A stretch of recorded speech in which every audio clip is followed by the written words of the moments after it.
that other kid's got momentum, and Mitch is just. I heard it just split. I heard that the other day. Young Democrats are backing that kid, and They have a lot of it. is he running for supervisor or clerk? Yeah, I haven't decided to be. Listen, I hear Debbie wants to trust you. Unbelievable. Yeah, I want to do something. Yeah.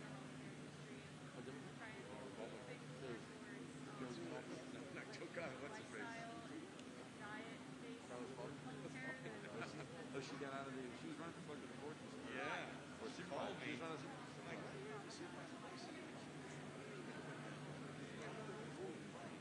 she pivoted that. When you guys are sitting at the emails for yeah, now that qualifies in, now everything's set. Now we're looking at some campaigns. See, wait, where's your district? I moved. Your district runs down to where? Is it ready for it? It's not ready for North Rebecca. So nothing west. Nothing west. Okay, so I'm west of 84 west of Texas. Who's that? So it doesn't matter. 84 west of Yep, it's me. Right there. Yeah, I already talked Man, to good about stuff. it. I'm in Lenard too. He's in the middle. I'm in the back. He's in there in the smart house and all that stuff. Yeah, everything's. Oh, yeah. And he's a state election.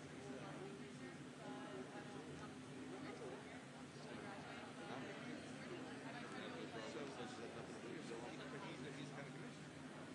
I would love to go back to my house. How are you? Proud of you.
Tess.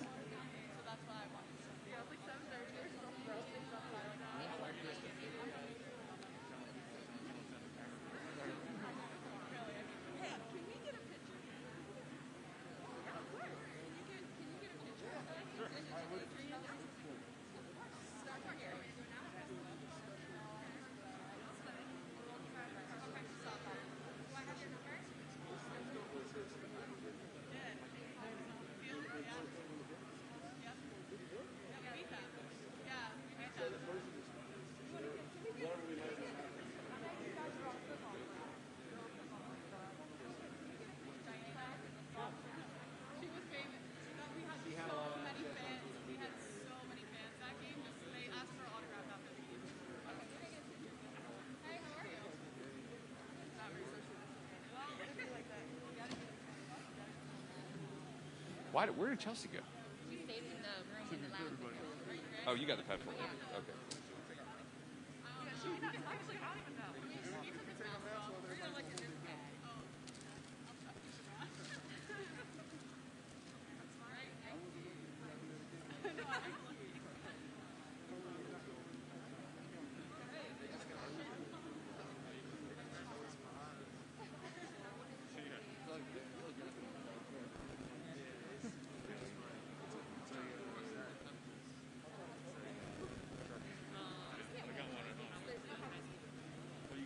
You always thought it was going to be.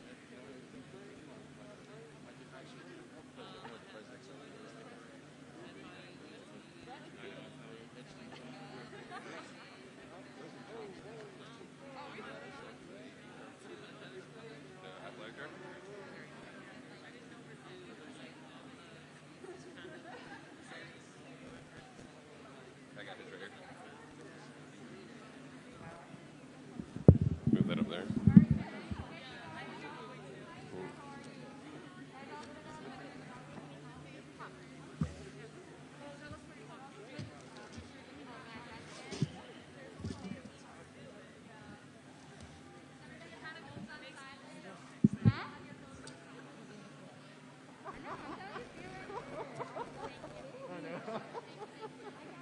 No, I know how you joke. So no, I know it. What's that? Yeah, stand here. Stand it, your red marker right here, and then Senator. Senator.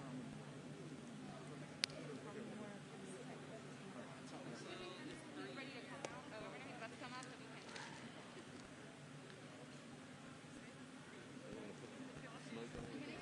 I hope so, but I don't think so. She doesn't come out with the smoke. I don't every day. I wonder if we get to take our masks off and shine it. Yeah. I hope so. Lieutenant Governor usually done a bunch of conferences with Lieutenant Governor does. You already did this. If only he was tucked Not since then. I can hold up the office on this part. He's been to Broward a half dozen times. Kind of mind my own business, right? Well, I saw him yesterday. Oh, that's right. Announcing the amateur called AAU. Yeah.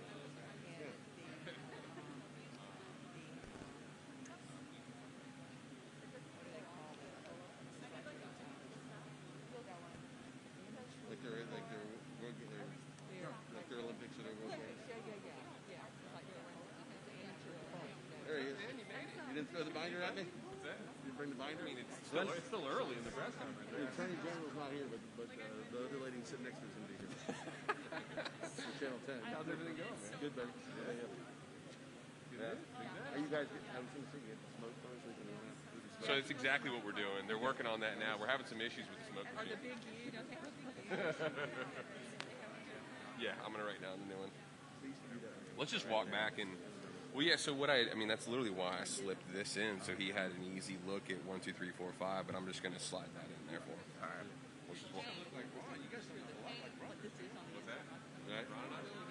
It just doesn't feel like Corey walking here and he's like, I wish they had this at USF and FAU when I was there.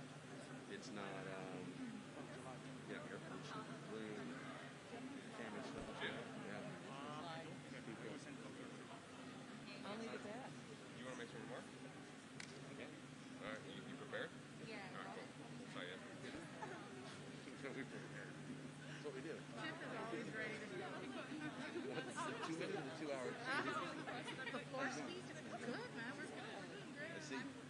seeing, got Fabricio and Navarino, those other people are calling me up. We want to do some events with you. I'm like, you know what? I've got the entire Democratic Party against me in Broward, except for 2 people. There's no reason for me to call anybody anything. We need to give anybody any other reasons. Yeah, mine is a bloodbath. My race is. You know, he is, I would say this. I've gotten to know, or have known before this. They're not as nice as this is. They project that niceness to everybody, and they're just I mean, Yeah, cheese about the eyes.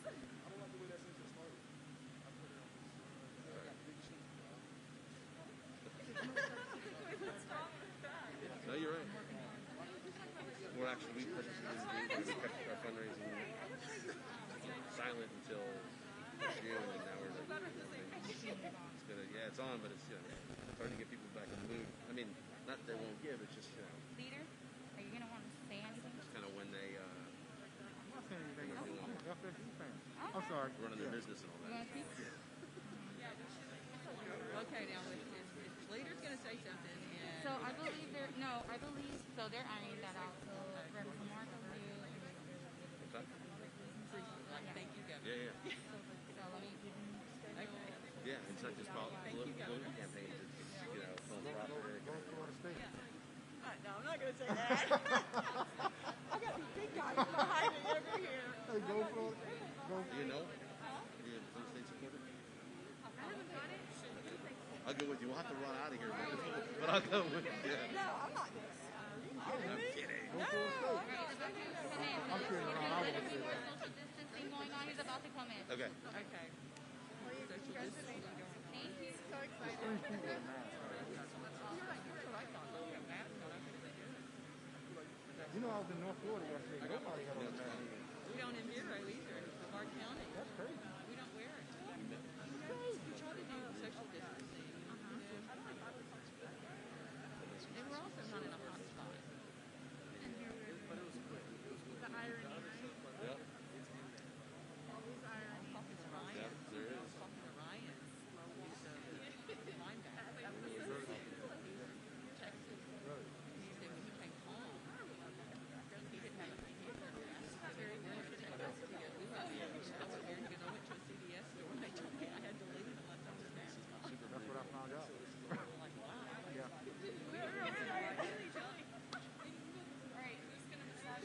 We need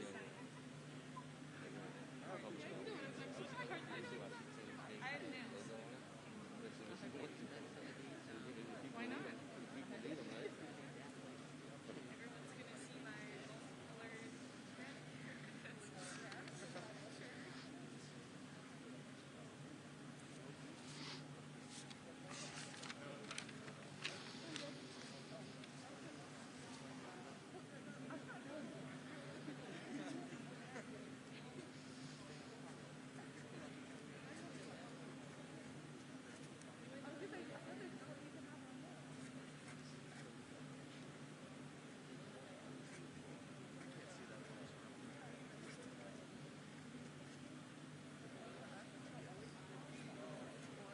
I guess I don't do that. Just letting me know. I'm going to put you. What order should I do you guys in? You Mayfield Lamarca? You can go with Lamar, or you can sound with the senator. But I'm not going to No, let that works.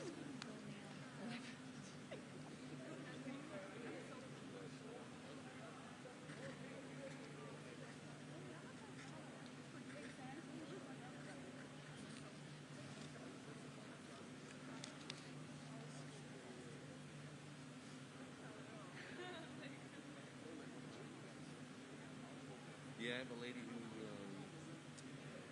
is in my district. She's never run for office before. She put some money in the race.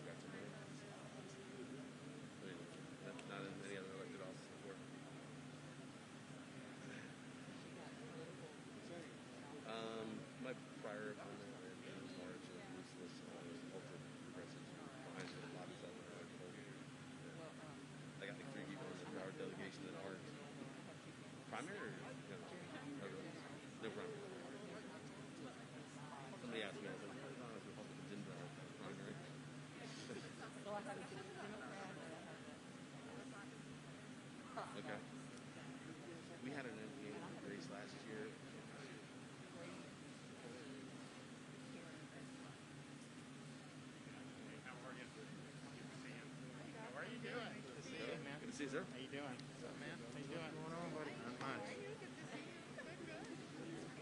We met. I got the email. Good day, huh?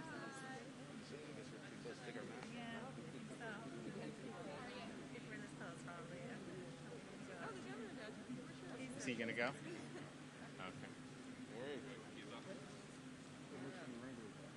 Sorry about that. Just wanted to say hello to the kids there. Good afternoon. My name is Blake James, Director of Athletics at the University of Miami, and I'd like to welcome you to the University of Miami Hecht Athletic Center and the Carol Sofer Indoor Practice Facility. Governor, Lieutenant Governor, Senator Mayfield, Representative Lamarca, Representative McGee, Representative Rodriguez, President Frank, Hillary Bass, and the Board of Trustee members, distinguished guests, and student athletes, it is an honor to have all of you here for an important announcement regarding collegiate athletics. The state of Florida and the governor, a former baseball student athlete himself, have been great partners of the university and college athletics in general. Governor, we applaud your vision for the state, and we're very proud to have you here with us today. Ladies and gentlemen, please join me in welcoming Governor Ron DeSantis. Well, thanks, Blake. It's really great to be here at the U, and particularly with a piece of legislation that I personally was supportive of from the beginning. We have some of the legislators here who helped make it happen. We have Representatives Lamarca and McGee in the House, Senator Mayfield in the Senate. I think we have Anna Maria as well here. And you know, this whole issue of student athletes and being able to receive compensation for their likeness or image use of that is something that's been bubbling to the surface in the last couple years. You know, I viewed it as something that was a matter of fairness. Now, just understand what we're not talking about. We're not talking about you get a scholarship to Florida State or Miami and the universities are going to pay you to play. That's not what we're talking about. You're an amateur. You're going to get on scholarship, you're going to get to play, get an education. That same basic model is the same. But if you have a situation where you have some of the great athletes, particularly in sports like football and basketball, whose name, image, and likeness is being used to make millions and millions of dollars, and then they don't even have the opportunity to get any of that, you know, there's something fundamentally unfair for that. I was sitting, I remember we were at one of the college games this past year, and I saw the band come out, and I thought to myself, you know, any one of those band members could do a YouTube channel, make a lot of money as a student, and no one would say anything. But then when the players came out, if you had a player that would be able to have their image and make money off the image, and somehow that was just verboten. So it was really treating the athletes, I think, less favorably than the average student. But the bill does not do anything about paying an athlete from a university. They're still amateurs. But if EA Sports wants to do NCAA football, and they're going to have some of these guys who, you know, are great players, and they're going to use their name, image, and likeness, you know, then there can be some compensation for that. So I think it's a matter of fairness. California did a similar bill in that would apply, I think, in 2023. Our bill here in Florida is effective. Well, it's effective upon signing, but the actual new regime will go into place basically 1 year from July. So you're going to have 2021. Florida will really be leading the way on this. Now, there is going to be a lot of different things that are going to need to be filled in terms of the gaps of how this is structured. It's not necessarily going to be the Wild West. There's definitely going to be rules and regulations, and that will all be done by the Board of Governors and the other entities involved here.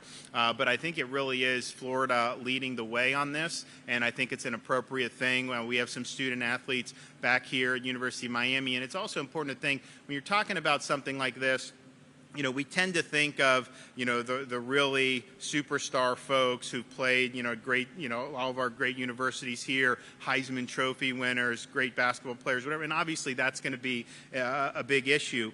But you also have sports that Florida schools have done very well in, and maybe the compensation wouldn't be for name, image, and likeness what it would be for a Heisman Trophy winning football player, but if you're coming from a low-income background, to be able to get some extra financial assistance, you know, that can make a huge difference. in somebody being able to really fulfill their education and their athletics in a way that that removes a lot of burdens from them. So I think across the board, you're going to see benefits. Obviously, the sports that get the most attention, you're going to see more people probably be interested in some of that. But still, even somebody that played baseball, not as big as football or basketball, generally speaking, but still gives those students an opportunity. And then in Florida, we've got a lot of great women's athletics, soccer, all these different things, women's basketball, that we have a lot of great athletes competing. So I think it'll be very good for women athletes as well. I'm happy today we have a couple legends from our state who've played at different schools. Jonathan Vilma, everybody here knows, fantastic player. And I did bring from Tallahassee Corey Simon into enemy territory as a former FSU Knoll. And I just want to be clear for the record, there's not live sports on right now. And so what they do is they will replay some of these old games. And the other day, I think it was about a week ago, ESPN was replaying the 2003 national championship game between Miami and Ohio State. And Jonathan, I just want to be very clear, and if I need to do an executive order to the effect, I will, but I think it's the policy of the state of Florida that pass interference call was a bum call and that the University of Miami deserved to win that game and another national championship. I told Corey I was thinking about doing something, but Corey said as an FSU Knoll, it didn't break my heart to see that call happen because that's just the rivalry. But really, really great players here who both won national championships and then both had great careers in the NFL. And, Jonathan just got another job.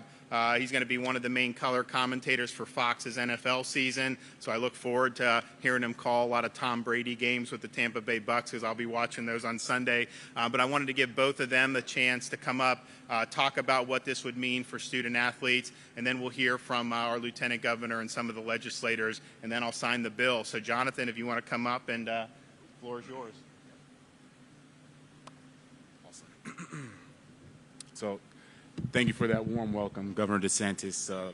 This is a historic moment. I appreciate you taking the University of Miami and not that other school over there to come down and sign the bill, because when I say we, I still refer to myself as a student athlete. We watched as other people were profiting and making money, and we enjoyed, one, playing, two, getting our education, and then for some of us that were lucky enough to go on to professional sports, whether it was basketball or football, we were fortunate of where we started in receiving our scholarship, but at the same time, we still understood the economics of what we did and how much we produced financially for the university, for college sports in general. And we had always felt that there was going to come a tipping point for the student athletes to finally come together and say enough is enough in regards to financing and being compensated for your image and likeness. And I think that one good step was state of California. Their bill won't go into enact in 2023. And so I love that Governor DeSantis essentially one-upped them. One, took a much more comprehensive look at what it is to only give the benefits and not allow, let's say, boosters to get involved, which then starts to deteriorate the credibility of college sports. And so I also applaud that part, Governor DeSantis, to really think through what it is that we're trying to accomplish right now. We're not trying to accomplish boosters meddling in with college sports and college athletes, agents getting paid, and everyone now starting to ruin the game of college sports because of its purity. That's why we love college sports. And we did that, and not only did Governor DeSantis do that, he then took it a step further and said, we're going to enact this in 2021. And that puts a lot of pressure on the NCAA because, frankly, that has been the crux of everyone's issue right now is the NCAA kind of sitting back. And we're talking 30 years now where players have whispered about it. They've rumbled about it. They've said, hey, how come we're not getting paid? NCAA liked status quo. And unfortunately for them, the time has come. And fortunately for us, we have a governor and Governor DeSantis that said, we're going to push the agenda and we're going to push it immediately, forcing the NCAA to act. So I applaud, again, I thank you, Governor DeSantis. I applaud his efforts. I applaud our efforts. I'm nothing but happy for the college student athletes and their college experience. I think it will be better for it. And again, these are all pluses to keep up with the times of college sports. Thanks. Thank you. Well, thanks a lot, Jonathan, and thanks for all you're doing for the University of Miami.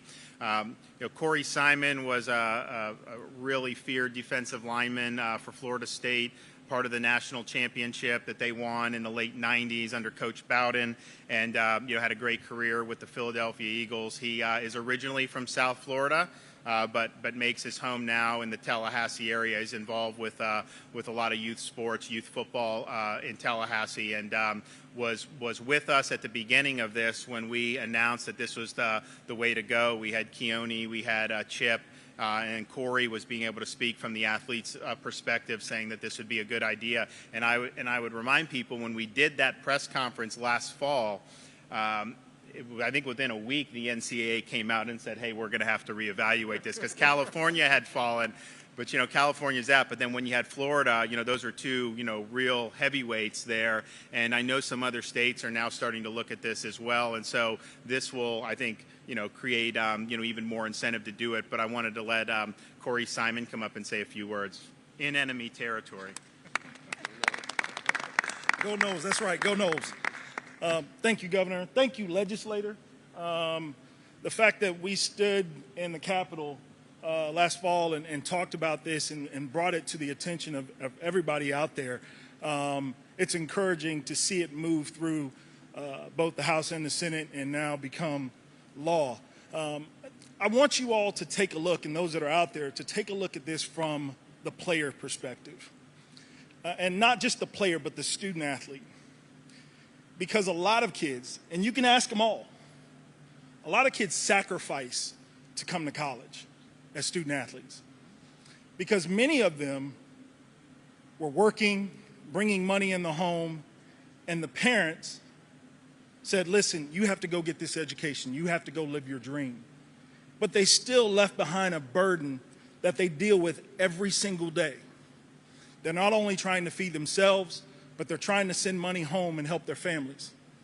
And I think we get caught up in the moment where we start to look at athletes as we're just robots, and we're out there just playing a game for everybody's enjoyment.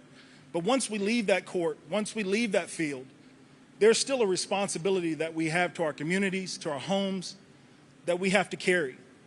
And so what this does is this now allows those athletes to go in and be creative. Listen, it's not just about football. It's not just about basketball. We had a young lady that played soccer at Florida State University, and she had 500,000 followers on Twitter and Instagram. She should be able to monetize that. She should be able to take advantage of that. Some of these players that come in, it's that old adage, strike while the iron's hot. Well, for some of them, it will never be as hot as it is when they step foot on a college campus. And so if we're sending these players into these campuses and we're saying, okay, well, you go to class and you study real hard and to get a good job, but we don't tell that to all of the other folks that are out there that are just students and they can go and make money while they're in college, then we're cheating these student athletes.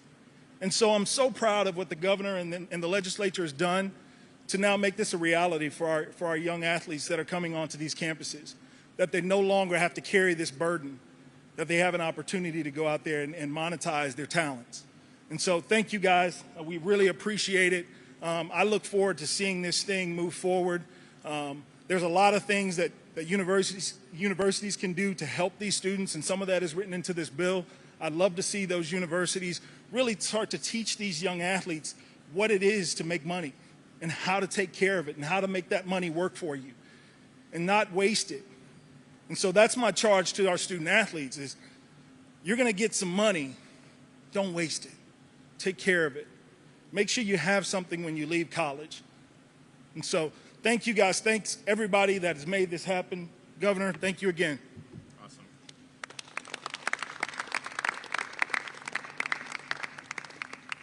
Good afternoon. It's such a pleasure to be here with you all today.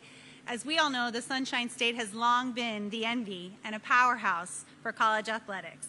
And we have a long and proud history of not only producing national championship teams, but also providing a pipeline to professional and Olympic sports.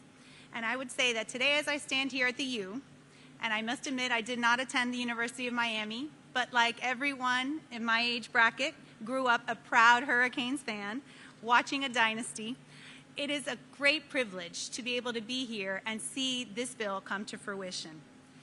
Oftentimes we have neglected to account and emphasize the importance of those individual athletes. And yes, our programs have benefited financially, and our state has garnered the type of distinction that long has provided a pipeline, again, for these individual athletes to pursue and further their careers. But today, I think we are proud, under Governor DeSantis' leadership and the leadership of our legislators that are here today, to ensure that individual athletes will no longer be relegated to the sidelines, no pun intended, and forbidden from benefiting financially from their name, likeness, and image. And so today, as Governor DeSantis signs this bill into law, we're ensuring that those select few who train and who have sacrificed, as you heard our former athletes talk about, that they have spent countless hours, and those that have felt the pain of crushed bones and crushed spirits along the way, that they will be able to be compensated. And I think that's a wonderful opportunity for our athletes and our students, and I think we have no better way of doing that with a governor who understands all too well the importance, the dedication of student athletics. And so I'm happy to be here, I'm happy to be a part of it, and to our former athletes and our current athletes that are standing behind us, I say congratulations. And let's bring back some more championships to our state. I know the governor's looking forward to that, and I am as well. So thank you all very much, and I think we're going to turn it over to our senator. Is that correct, Governor? Yeah, go ahead.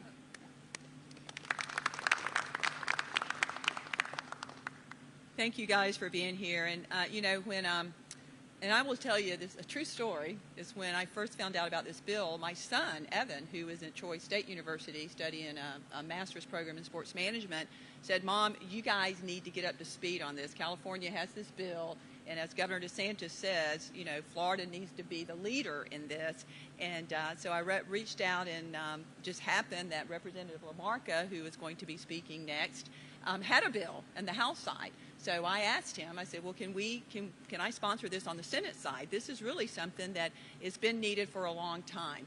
And as I spoke to the student athletes behind me, we have so many talented students here in Florida, and they deserve to be able to take their talent and be able to understand and learn the free enterprise. And as Governor DeSantis said, this is about a fairness. There are students that are able to do that, but yet our 11,000 athletic students in college are not able to do that. So I was excited to be able to be part of this program. I think this is a great day in the state of Florida that will allow this.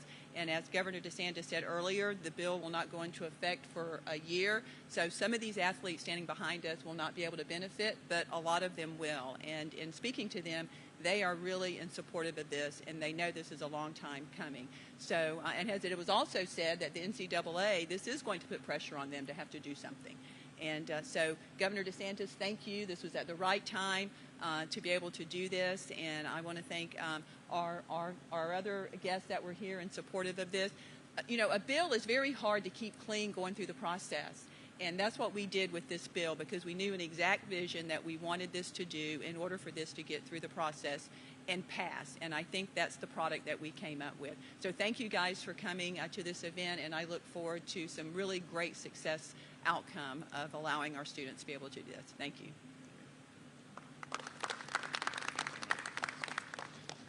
Thank you, Senator. Ladies and gentlemen, this is what happens when you have a governor who was a starter and not a backup. We brought this issue to Governor DeSantis back in committee week meetings.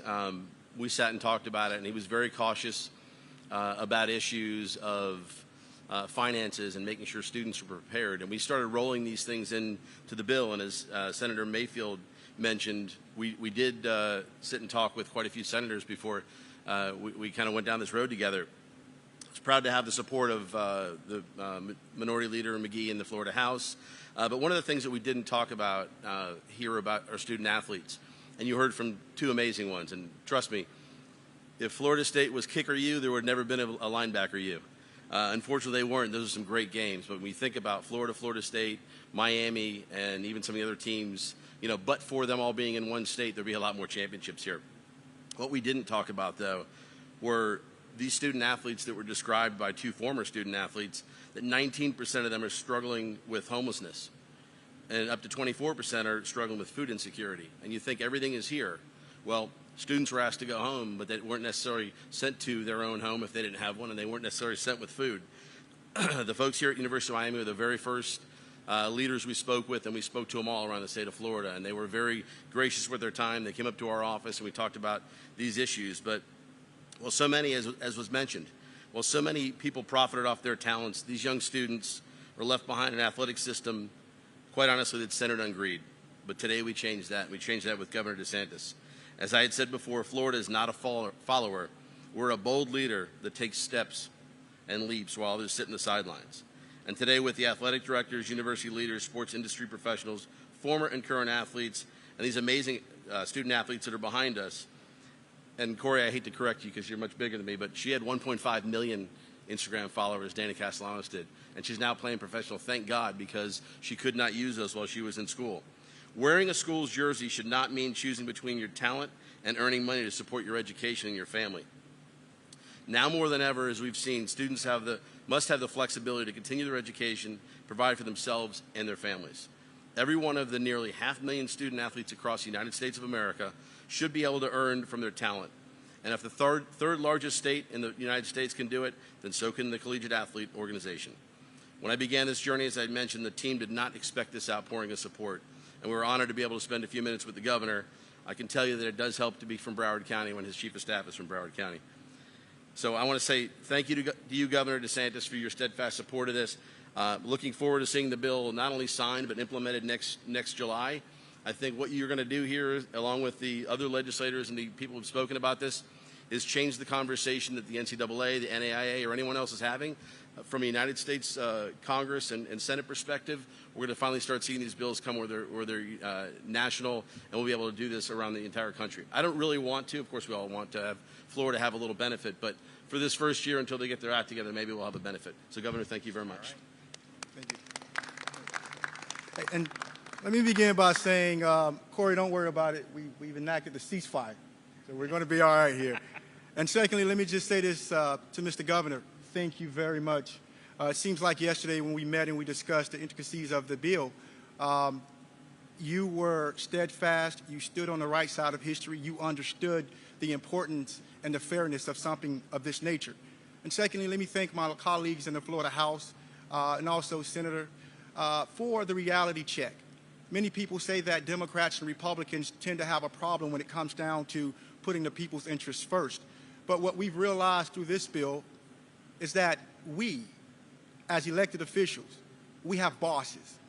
And the bosses have spoken throughout the great state of Florida. And they said that they wanted their students, their kids, who are great athletes, to have an opportunity to capitalize off of their name, their image, and their likeness. We understood early on that it was an unfair process. We understood also that the status quo that the NCAA held was wrong. And we challenged them. And we're not going to back down. So to all the college student athletes out there, fairness is here. This is the day that you've been waiting for. And we're standing 100% with you. And yes, I am going to close and say this. Go you.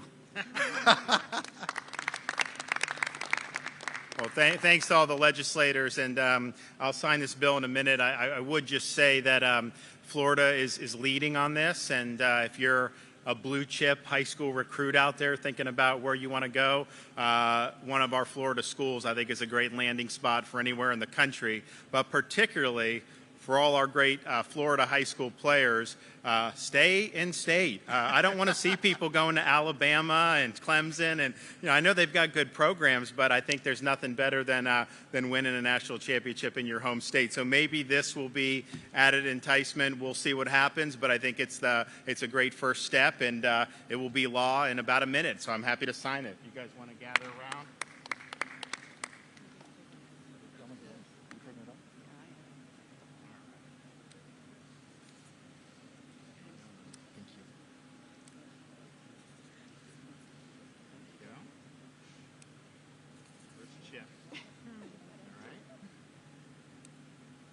today's date? The 12th? Yes. Corey? Thank you.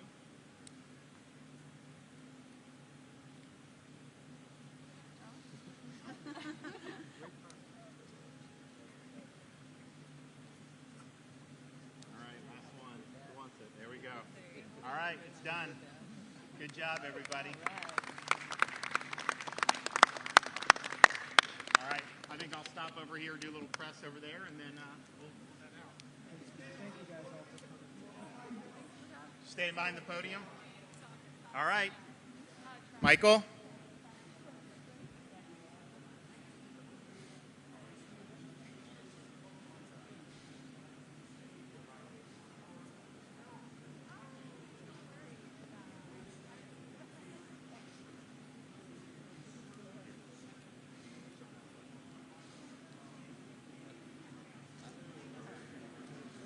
Well, I think it's interesting. We did the phase one like 6 weeks ago.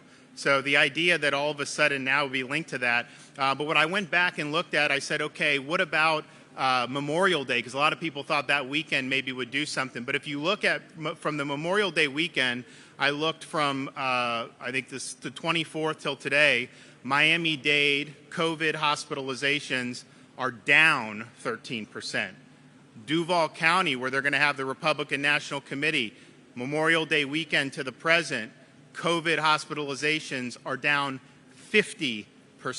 And so I think it's important for people to understand who is being tested now compared to who was being tested in March and early April when we had kind of our peaks then. Back then, you needed to have symptoms, and you really, unless you got a doctor's note, in our test sites, because of CDC's guidance, you're looking at age 65 or above.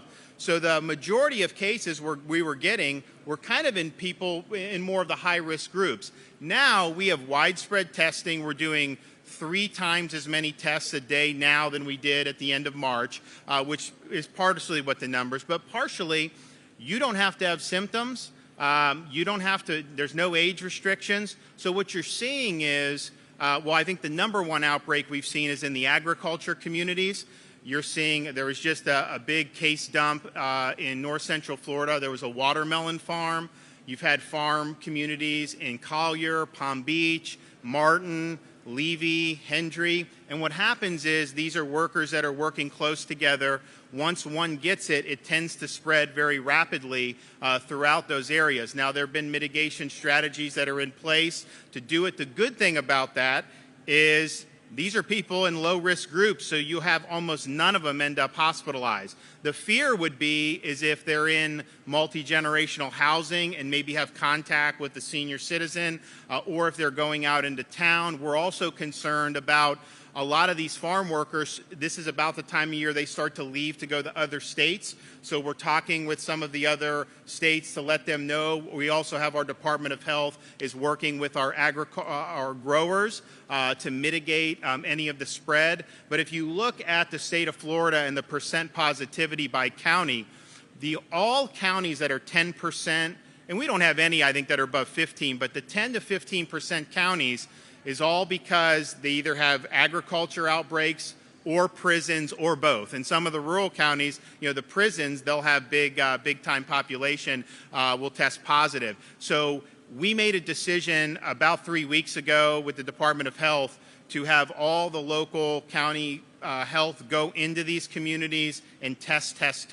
So you're seeing part of it is that. Another part of it is we're now almost finished testing all staff and residents of long-term care facilities. If you look, the average member of the public goes and gets tested, and you have 95 to 98% test negative. In those long-term care facilities, the residents test positive at about 8%. So that's a higher positive, not a huge positivity. I mean, certainly anything under 10 is considered good, and particularly that high-risk environment.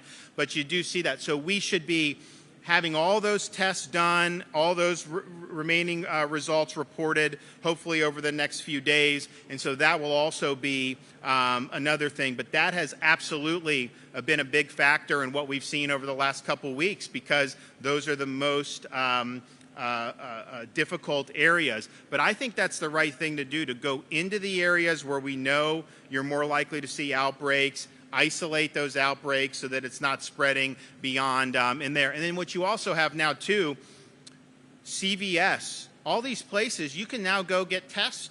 And so I think what we're seeing is, of the people that are testing positive, way more are in the 25 to 45 than was happening 2 months ago. Well, those 25 to 45-year-olds, the clinical consequences of them testing positive is usually very, very modest because they're not in the high-risk groups. But I think you have businesses that are really working to get their employees tested.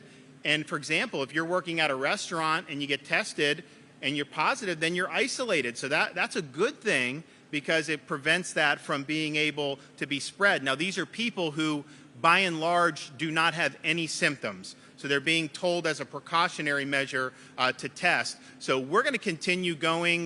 We'll be at 30,000 roughly test results a day for the foreseeable future. If you remember, about a month ago, I was imploring people to get tested because we just weren't having enough people show up. And I think part of it is that the businesses have wanted more people to go in, and then obviously we've done a lot more with the agriculture community. But I do think you're starting to see more people in the public that are interested in getting tested. So that is a good thing to be doing. But I don't think, you look at the numbers, you got to look at the clinical consequences. And we know now with the data overwhelmingly that the clinical consequences are almost entirely borne by the people that are 65 and older. Not entirely, but if you look, 85% of the COVID-related fatalities in Florida are age 65 and above, and we've actually had more COVID-related fatalities age 90 and above than we've had age 65 and below. So if you're seeing an area where you have positive cases and they're in that younger demographic, probably not as significant clinically. It is significant to make sure that they're isolated and then they're not interacting with seniors, and particularly, obviously, at a nursing home or a long-term care facility. Yes, sir.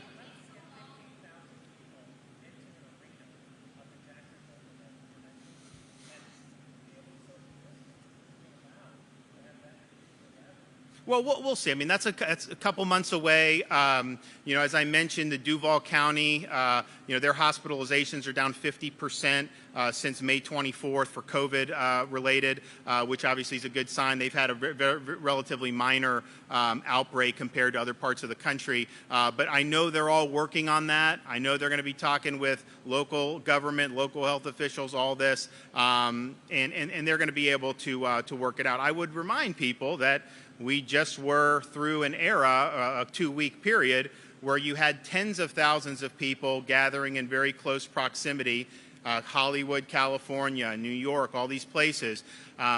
There is not yet evidence that I'm aware of that has sparked any type of significant outbreaks. We have our health folks looking to see if we see anything in Florida. I think the places that had the biggest demonstrations were Orlando and Tampa, so they are looking at that. But as of now, you have not seen evidence that has really led to any type of thing. In fact, in Florida, we're seeing it's the close, lengthy contact in the workplace, like in the agriculture, that's really driving it, or in long-term care facilities. So, but I think that's going to be something that people are going to need to continue to look at. If we're now another week out and you don't see any outbreaks in any of those places, well, that's a signal to me that some of these outdoor events would likely be okay. Yes, sir.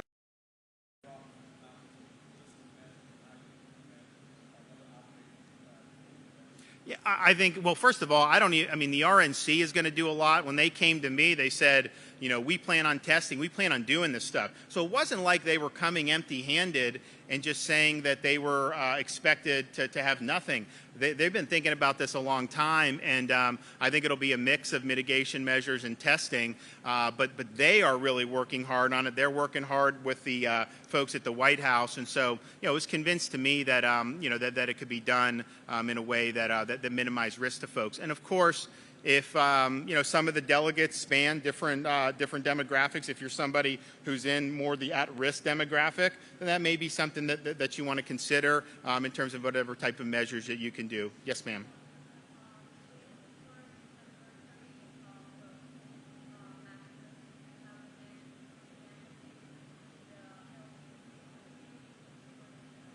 I'm sorry, I didn't hear you.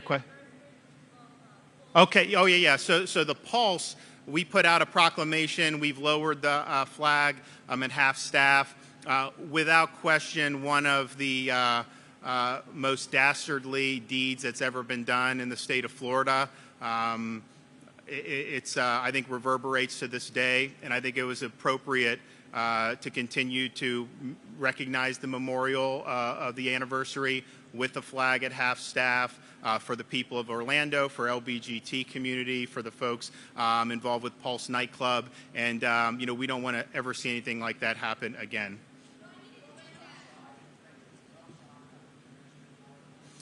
Oh, well, I think it's you're talking about a massive economic impact. I think you're going to have folks that are going to be able to spend a lot of money. I think it'll help with the economic recovery, and I think it's something that is that is good for Northeast Florida in particular as they really get going. And they've actually, I'll tell you, if you look, we're not out of the woods with the jobs by any stretch, but to see what happened in May versus what was predicted, if we can continue to get people back to work, that is going to alleviate so many problems that we're seeing in society. And, people didn't talk about in March and April all the negative effects about what was happening as a result of the mitigation. But the fact is, those effects were real.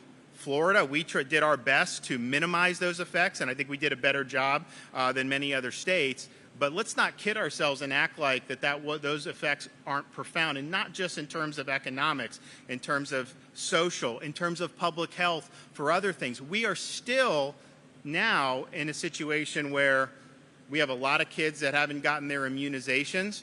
Now, kids are at extremely low risk for COVID, but if you're not immunizing the kids, you could have outbreaks and other things like measles. We are still trying to get more people to go into the hospital for other ailments. If you look, we still, even though we have all elective surgeries, everything is 100% green light, do what you need to do, we still have between 25 and 30% of the hospital beds that are sitting empty right now.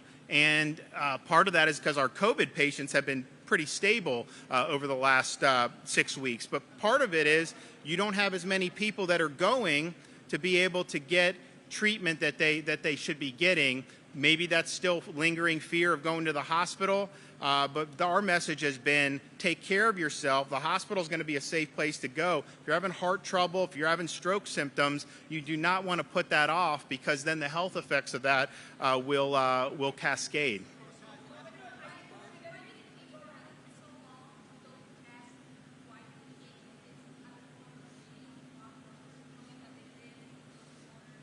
Well, because I think initially the CDC's guidelines where you had to be symptomatic, which most of them are asymptomatic. In fact, there was it wasn't in Florida, but a Tyson chicken plant they had one symptomatic worker, so they tested a bunch of them, and they had 199 asymptomatic positives. And so I think it was very few of those people, if at all, developed symptoms.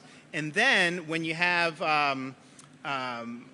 the age range that they're in, remember CDC initially was 65 and above, so a lot of that just fell through the cracks. But when we brought in the criteria, we were doing a lot of that through drive-through sites. So people would drive through. I think those workers were probably less likely to take advantage of our drive-through and walk-up sites, but we have those all over the state now. And so I think it's like, okay, and there's different reasons why they would have been probably a little shy about doing that.